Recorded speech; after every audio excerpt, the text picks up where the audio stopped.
E ngā uri o te heru hāpāinga tēnā koutou katoa. Kua piki ake anō te tatauranga mō ngā mate I o tautahi. Ko tahi rau e 59 kua ka hakina atu e ruau moko ināia nei. Ko te tikanga ia hei a kōko ake nei pānui tia mai ai e ngā prihimana, ngā ingoa o e tahi atu o ngā ika o te parekura nei. Hioi e toru ngā ingoa I pānui tia mai ai I te ata nei.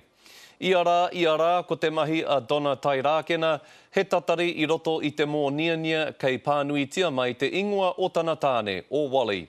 Kua kotahi wiki nei e ngaro ana I raro I ngā horohorotanga o te whare teitei o CTV. We're able to confirm the names of 3 more people. Mo tōna, kaore he huringa I tu atu I te noho me te tatari. It just feels different in the house now from what it did, yeah. He kaia ko te hoaranga tira o tōna a Wali Tairākena I te reo Pākehā ki ngā tauira o tā wāhi I roto I tēnei whare.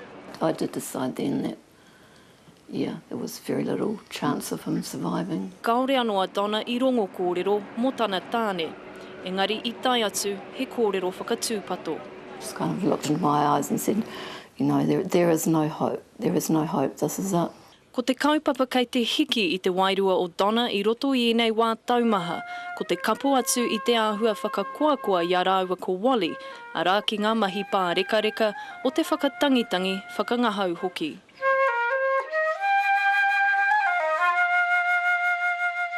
Kua puehu katoa tia ngā tiriti o tautahi, hei tohu pea I ngā taumahatanga, kei tēnā whānau tonu.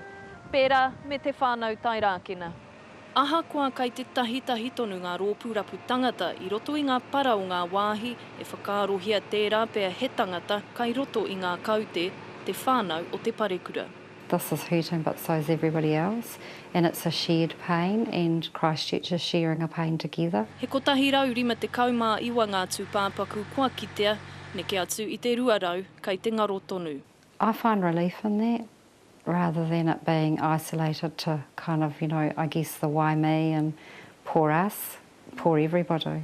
We've got multiple tragedies everywhere we look. E kite ai te whānui o te pā o te ringa kaha waitua ki te maha o ngā whānau, pēnei a Donna Rauakochoki. Jasmine Pearson, Te Karere.